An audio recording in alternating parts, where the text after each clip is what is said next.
Débat, la crise en Égypte annonce-t-elle la fin de l'islam politique dans les printemps arabes?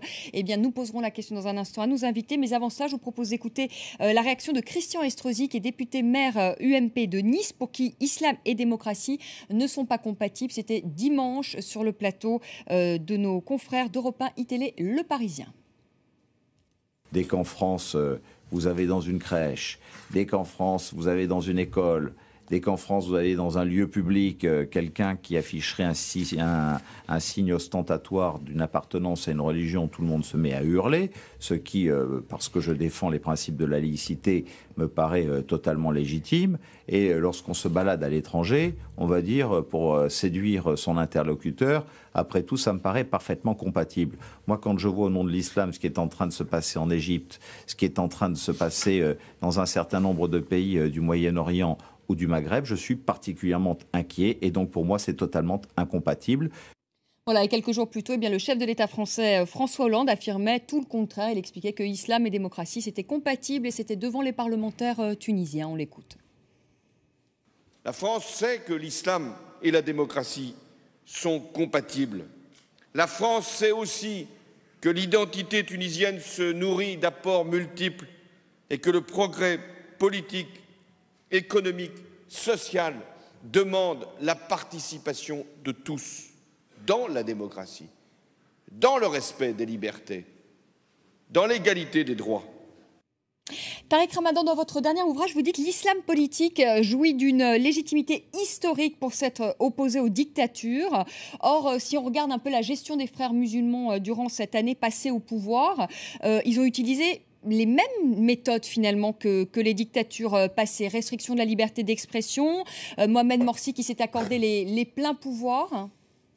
Non, écoutez, je pense qu'il faut mesurer les choses et qu'il faut être un tout petit peu plus pondéré. Moi, ce que je mettais en évidence, c'est j'essayais d'expliquer dans le livre pourquoi, après les soulèvements, que ce soit en Tunisie ou que ce soit en Égypte, eh bien, les partis de l'islam politique l'ont emporté parce qu'ils étaient dans la résistance, parce qu'ils ont été torturés et que telle était leur légitimité.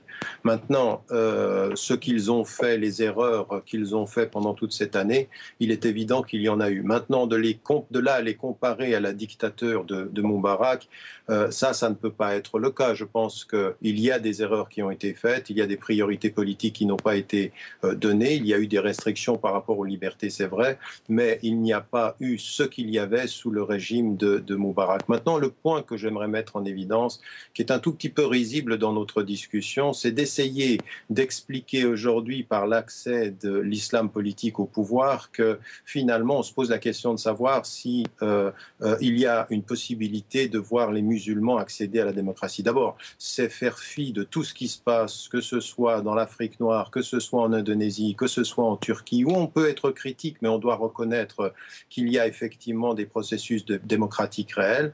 Maintenant, en Égypte, on assiste à un coup d'État, et ce qui est surprenant et que personne dit, comment se fait-il que ceci ait été su auparavant, que les États-Unis, le lendemain, quelques heures après le coup d'État, n'utilisent pas le mot de coup d'État pour se donner la possibilité de soutenir le régime. Et l'un des conseillers du Premier ministre turc avait raison de dire, la question n'est pas de savoir si les musulmans sont prêts pour la démocratie, mais si l'Occident est prêt pour la démocratie dans certains pays musulmans, parce que derrière l'armée aujourd'hui, qu'on le sache et qu'on le dise, tous les cabinets occidentaux n'ont pas utilisé le mot de coup d'État parce que finalement, ils sont dans le soutien qui est en train de se passer. Le soutien de ce qui est en train de se passer, c'est que jamais depuis 2 ans, l'armée n'est sortie du jeu politique en Égypte. Elle n'est jamais sortie. Et de voir aujourd'hui l'institution d'El-Azhar, qui a toujours été sous le régime de Nasser d'abord, puis de Sadat, puis de Moubarak, dans le jeu du pouvoir, eh bien, qu'elle soit du côté de l'armée au moment où celle-ci parle, soi-disant pour 36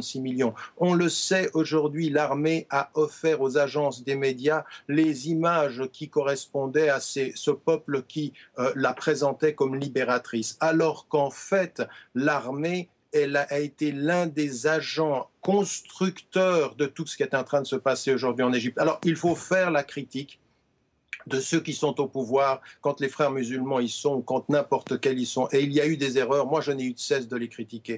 Mais qu'on ne vienne pas aujourd'hui nous légitimer un coup d'État en nous laissant entendre que seul le peuple a décidé. J'aimerais poser une question. Comment se fait-il que pendant les 4 mois qui ont précédé les soulèvements, il y avait des pénuries de pétrole, il y avait des pénuries d'électricité, il y avait pénurie même de nourriture, et que tout de suite après le soulèvement, c'est-à-dire maintenant il y a 3 jours, il n'y a plus de pénurie d'électricité, comme par hasard, l'électricité serait revenue. Qui a joué ce jeu-là? Donc il faudrait de ce point de vue-là non pas mettre la critique sur la dictature de ce qu'a fait Morsi, parce que ce n'en était pas une malgré tous ses défauts. Il faut mettre aujourd'hui l'accent sur un jeu très très malsain qui s'est passé en Égypte et qui fait revenir aujourd'hui derrière la société civile l'armée comme étant l'un des principaux acteurs de l'ensemble de ce qui est en train de se passer. Mohamed Sifawi, vous voulez réagir à ce que vient de dire Tariq Ramadan? Oui, enfin, tout en souriant, je me dis que quelqu'un comme Tariq Ramadan, qui connaît bien... Ne souriez pas, oui, vous avez soutenu l'armée en Algérie et c'était beau. Qui connaît bien, voilà, dès qu'on lui apporte la contradiction, ça c'est le grand démocrate Tariq Ramadan, dès qu'on lui apporte un peu la contradiction, il s'énerve. Des militaires algériens. Non, si vous permettez, laissez-moi parler. Ce qui me fait sourire, c'est qu'en fait, Tariq Ramadan, qui se dit très... quelqu'un de très ouvert, admirateur des démocraties occidentales. D'ailleurs, il nous parle de Londres, fief de la démocratie occidentale, si on pouvait la qualifier ainsi. Il est quand même curieux de l'entendre trouver tous les euphémismes, toutes les simplifications pour atténuer le caractère, je dirais, autoritaire, ultra-autoritaire de Mohamed Morsi et des frères musulmans. Alors oui, Moubarak était un affreux dictateur, mais Mohamed Morsi n'est pas moins affreux dictateur que lui. Je dirais, il faut juste questionner peut-être les chrétiens d'Égypte qui ne se sont jamais sentis en danger depuis l'avènement des frères musulmans. Pourquoi? Parce que tout simplement, les frères musulmans, dans leur pensée, et malgré leur faux discours d'apparence où ils veulent apparaître comme ça, comme des gens sympathiques et fréquentables, comme le fait parfois M. Ramadan, ils ont une détestation profonde pour la différence en réalité, et surtout la différence culturelle. Si vous n'avez pas les mêmes croyances, même lorsque vous êtes musulman, lorsque vous n'avez pas la même philosophie, lorsque vous n'avez pas la même approche, lorsque vous n'avez pas la même pensée, vous êtes dénigré, vous êtes stigmatisé, vous êtes mis au banc de la société. Et ça, je pense que oui, c'est un coup d'État militaire opéré par l'armée égyptienne. Mais c'est un coup d'État militaire qui, on le voit à Place Tahrir depuis plusieurs jours, est soutenu par la population égyptienne. Mais on voit aussi Mohamed Sifawi, on voit aussi un Nasser Siti, pardonnez-moi, on voit aussi des images à Nasser Siti, aussi des dizaines de milliers de partisans de Mohamed Morsi. Qu'est-ce que je vous disais tout à l'heure? Les régimes, comme le régime égyptien avec sa culture, je dirais, dictatoriale, avait tout intérêt à créer ce système bicéphale où le peuple, finalement, a le choix entre ces islamistes intolérants et cette armée autoritaire. Donc, est-ce qu'aujourd'hui, la question qui se pose, est-ce qu'on va cesser de prendre en otage les musulmans et la religion musulmane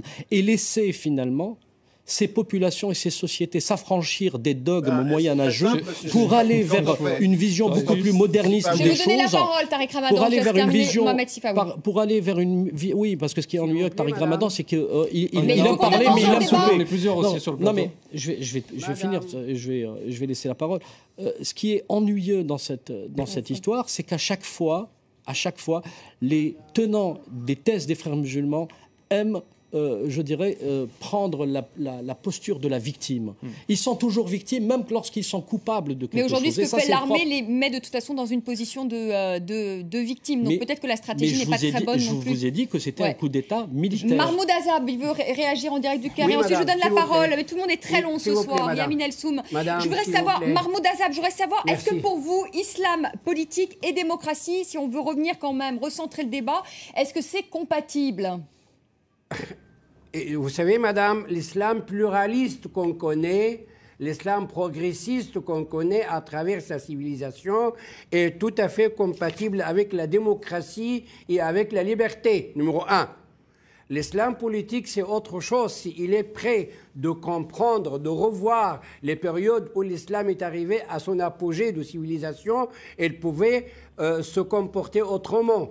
Numéro 3, ceux qui ont voté pour M. Morsi, ils voulaient fuir le reste de Moubarak et tout le monde était consolé tout de suite après sa nomination ou son arrivée au pouvoir. Mais je répète, on entendait des signes rassurants et le peuple n'a pas très bien vu.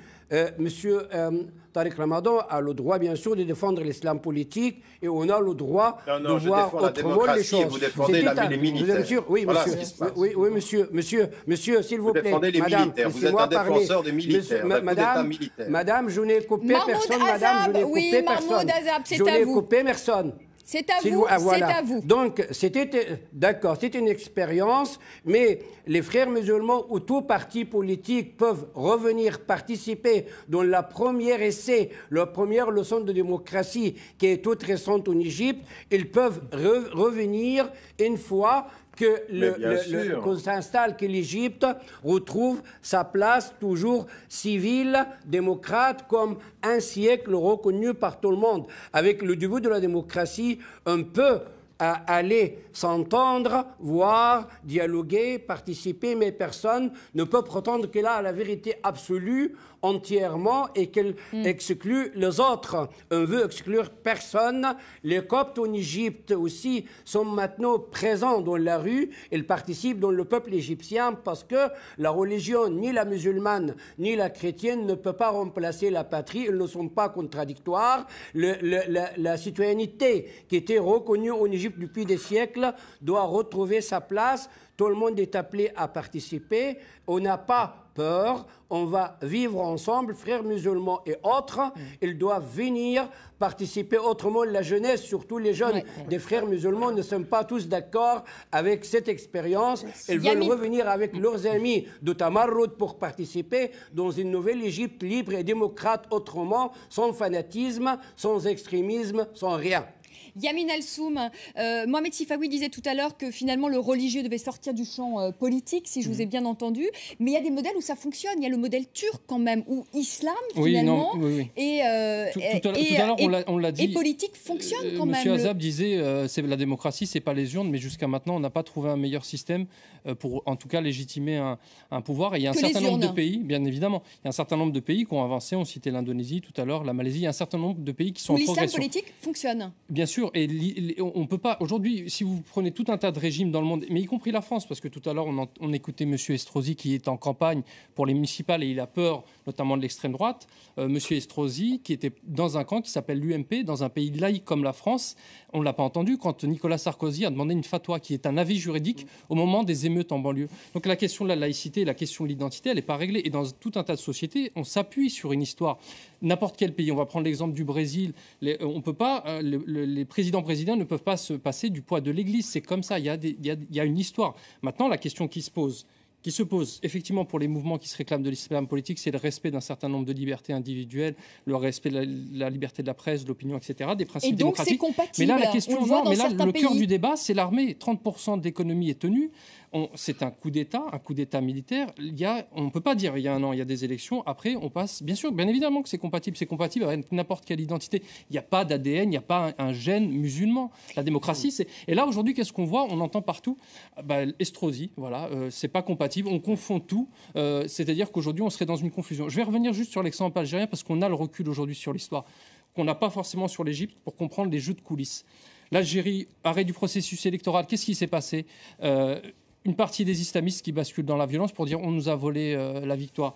Et aujourd'hui, qu'est-ce qui se passe ? Ils ont gagné, les frères musulmans algériens, par le bas, parce qu'aujourd'hui, la religiosité, elle est dans les discours de l'ensemble de la classe politique algérienne. Donc, ça a été une confiscation qui, à mon sens, n'a pas été légitime, puisqu'ils ont gagné. Et aujourd'hui, n'importe quel dirigeant des pays arabes, mais pas seulement, utilise la religion ou l'identité. Et c'est le débat qu'on a eu en France. Tout à l'heure, monsieur disait la question des Coptes en Égypte. Bien évidemment que c'est une question très sérieuse, puisqu'il y a une minorité qui est en souffrance. C'était une question qui se posait aussi sous Nicolas Sarkozy, parce qu'on a eu tout un tas de débats sur les musulmans.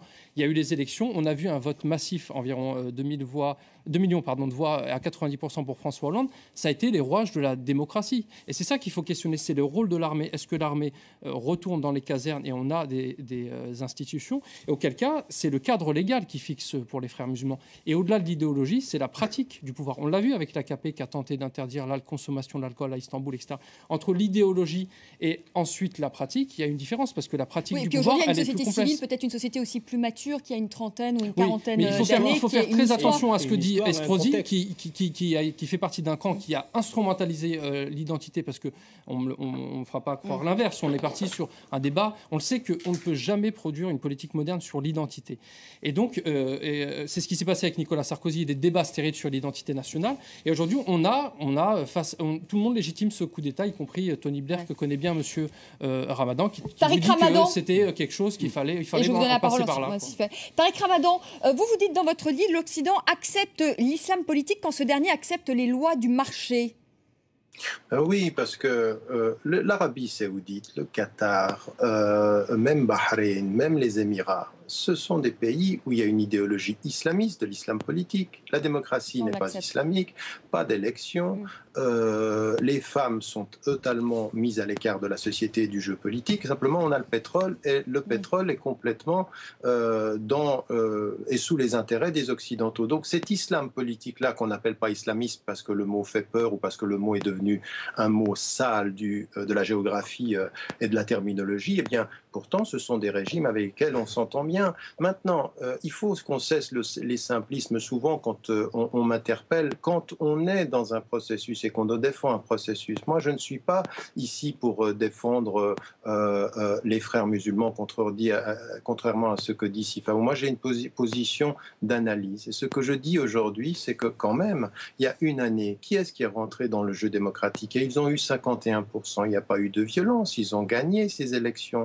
Donc, ils ont joué le jeu démocratique. Maintenant, il y a une année déjà, l'armée disait c'est temporaire ces élections. Donc, ils avaient déjà l'idée de revenir.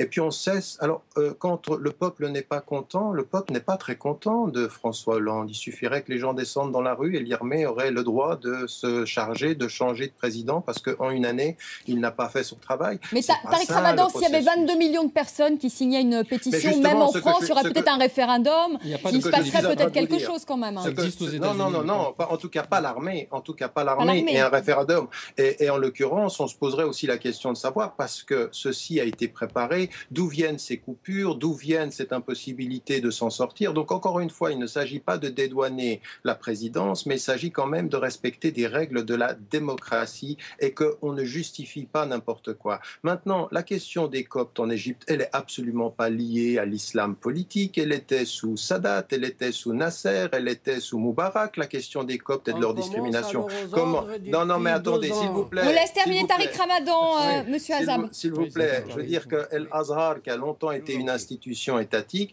ferait bien de ce point de vue-là de ne pas parler trop fort quand il s'agit du discours égalitaire, parce qu'elle n'a pas toujours fait montre d'un discours qui sortait du conservatisme religieux, qu'on se le dise aussi pour El Azhar. Donc ce qui m'intéresse aujourd'hui quand on parle de est-ce qu'il est possible d'aller vers des processus démocratiques? Oui, mais d'abord, et c'est pour ça que moi je suis absolument contre le discours victimaire, il faut que les acteurs de la vie politique en Égypte, les islamistes comme les laïcs, cessent, et je le dis et je l'analyse dans le livre, cessent la polarisation qui est d'un côté les laïcs qui disent aux autres vous êtes des rétrogrades, et les rétrogrades ou les islamistes qui répondent aux autres nous sommes les gardiens de la tradition, et qu'on pose les vraies questions de la stabilité économique, de la politique éducative, de la politique des femmes, de la politique culturelle, de la politique véritablement régionale. Tout ça est inexistant du débat politique aujourd'hui en Égypte. Une démocratie ne se mesure pas simplement aux élections, elle se mesure à la richesse du débat de la société civile avec l'État, et qui doit totalement mettre à l'écart l'armée. Et aujourd'hui, l'armée n'est jamais sortie de ce jeu. Et malheureusement, en Occident, l'allié objectif, c'est l'armée, car c'est elle qui est le maintien de la stabilité. C'est ça le problème. Donc il faut aussi qu'on se pose la question des responsabilités à l'intérieur de l'Égypte, mais qu'on se pose la question de nos alliances. On n'a aucun problème. Pourquoi? Expliquez-moi pourquoi pourquoi le président américain ne parle pas d'un coup d'État? Parce que sa constitution Constitution l'empêcherait de soutenir ce qui vient de se passer. L'armée à qui il donne 1,5 milliard de dollars par année. Qu'on se le dise, ça fait 50 ans qu'ils aident l'armée et tout à coup ils deviendraient des amoureux de la démocratie en Égypte. Ce serait quand même une révolution intellectuelle aux États-Unis qu'on attend de voir. Mohamed Sifawi, très rapidement pour clore ce débat, pour réagir à ce que disait Tariq Ramadan sur le fait que l'Occident accepte l'islam politique quand ce dernier accepte les lois du marché. On voit notamment notre alliance, par exemple, avec l'Arabie Saoudite. Est-ce que là, il n'y a pas un deux poids, deux mesures, c'est-à-dire qu'on crie au là à l'islam politique, ça fait peur, mais quand il y a des intérêts économiques, ça ne nous dérange plus, nous, occidentaux? L'Occident a toujours fait preuve d'ambiguïté et, je dirais, de double discours, de manière très cynique. L'Occident, les États-Unis en tête, ont toujours défendu leurs intérêts d'abord et réagi et, je dirais, fixé leur politique selon les régimes auxquels ils font face. Mais au-delà de tout ça, il faut quand même... moi, le discours politique en soi, si vous voulez, ne m'intéresse pas. Ce qui m'intéresse, c'est ce qui ressort de la société civile. Aujourd'hui, la société civile occidentale, en réalité, n'a aucune confiance dans ce qu'on appelle communément les barbus. Parce que tout simplement, on a une histoire, on a du recul par rapport à ce qui s'est passé un peu partout à travers le monde. Et que ce soit dans le discours ou dans les actes, on voit bien que ce sont des... Elle ne se pose pas aux sociétés occidentales, elle se pose aux peuples concernés. Non, mais évidemment, la société occidentale est concernée. Et tout à l'heure, vous disiez quelque chose que je partage totalement, c'est qu'on parle souvent, à juste titre, de l'instrumentalisation politique de l'islam par ces groupes et ces courants de pensée, mais on oublie aussi que des gouvernements, y compris occidentaux aujourd'hui, instrumentalisent l'islam à des fins politiques. L'islam, c'est une fibre redoutable qui peut être instrumentalisée, manipulée à des fins politiques et parfois avec des résultats surprenants. Donc c'est la raison pour laquelle ça intéresse tout le monde et on peut avoir comme ça des discours sur finalement quelque chose qui ne veut pas dire grand-chose, islam et démocratie. On voit le discours de François Hollande et on voit le discours d'Estrosi. Je veux dire qu'ils sont deux discours à remettre dans leur contexte parce qu'en réalité, là aussi je suis d'accord, c'est pas le code génétique du musulman qui est compatible ou pas avec la démocratie. Ce sont des musulmans qui peuvent être ouverts et, au principe démocratique, et d'autres, malheureusement, comme il peut exister dans le monde occidental, qui sont des tenants de l'extrémisme. C'est la fin de ce débat. Merci d'y avoir participé. Merci Mahmoud Azab d'avoir été avec nous en direct du Caire. On n'a plus le temps, malheureusement. On n'a plus le temps, mais vous savez, on vous retrouvera. Non, on n'a plus le temps. C'est pas injuste, mais le temps passe, monsieur. Merci à Tariq Ramadan d'avoir été avec nous en direct de Londres. Non, mais on aura l'occasion de se revoir puisque nous viendrons en Égypte faire un débat et vous y participerez. Merci. Mais on n'a plus le temps. On n'a plus le temps, monsieur Azab. Désolé. Merci Tariq Ramadan. C'est pas injuste. C'est malheureusement, il nous manque du temps et c'est un débat qui aurait pu durer plus longtemps. Merci à tous les deux également d'avoir participé à ce débat sur ce plateau. Et on rejoint tout de suite Karim pour un œil sur les médias. On a pris un peu de retard. Et on va revenir sur les propos de Christian Estrosi. Islam et démocratie ne sont absolument pas compatibles. Alors évidemment, ils sont très commentés du côté des médias français, mais beaucoup s'accordent à dire que finalement, c'est beaucoup plus quelque chose de l'ordre de la politique intérieure que de la géopolitique, parce qu'il y a un contexte politique et un contexte électoral. C'est d'ailleurs l'ensemble des réactions sur les réseaux sociaux qui le montrent. Alors évidemment, c'est plutôt des réactions à gauche, celle de Karim Zeribi qui critique Estrosi, pauvre Estrosi, prêt à tout pour capter les voix du Front National, la chasse aux Roms, l'islam. C'est vrai qu'il avait fait un tir groupé, Estrosi, en parlant et des Roms et des musulmans. On met tout ça dans le même sac. Et puis cette réaction du journaliste Samuel Laurent qui nous explique que les municipales arrivent. Estrosi, après avoir joué les sages, se redroitise avec un beau dérapage contrôlé ou incontrôlé selon d'autres. Et puis Patrick Allemand qui dit ça va être sympa en septembre prochain parce qu'un certain nombre de chefs d'État vont venir du côté de Nice justement, des chefs d'État des pays musulmans francophones. Ça sera le 5 septembre. Bonjour, l'ambiance. Et puis de toute façon Christian Estrosi nous a habitués à un certain nombre de déclarations tonitruantes et le site des Inrocks vous propose de redécouvrir en quelque sorte les pires déclarations de Christian Estrosi. Alors pour ce qui est de cette déclaration de l'islam et de sa compatibilité, il y a quelques articles peut-être qui peuvent être intéressants. Celui-ci sur le site l'expression-dz.com, c'est un journal algérien qui dit qu'il ne faut pas confondre islam et islamisme, et c'est un petit peu ce que fait Christian Estrosi. Cet article explique finalement que la destitution du président Morsi ne signifie pas un recul de l'islam, mais un recul de cette politique menée par Mohamed Morsi. Et puis du côté du site de Rue 89, pour Jean-Pierre Filu, l'islam n'a rien à voir avec ce qui se passe en Égypte. Alors c'est peut-être un petit peu provocateur comme titre, mais il explique que finalement, lorsqu'on voit les frères musulmans, ils se raccrochent beaucoup plus à une légitimité des urnes, beaucoup plus qu'à la charia finalement. Et en gros, l'idée c'est que même un certain nombre de salafistes ont manifesté pour le départ de Morsi. Ça dépasse un petit peu la simple question de l'islam. Et encore une fois, ne pas confondre islam et islamisme.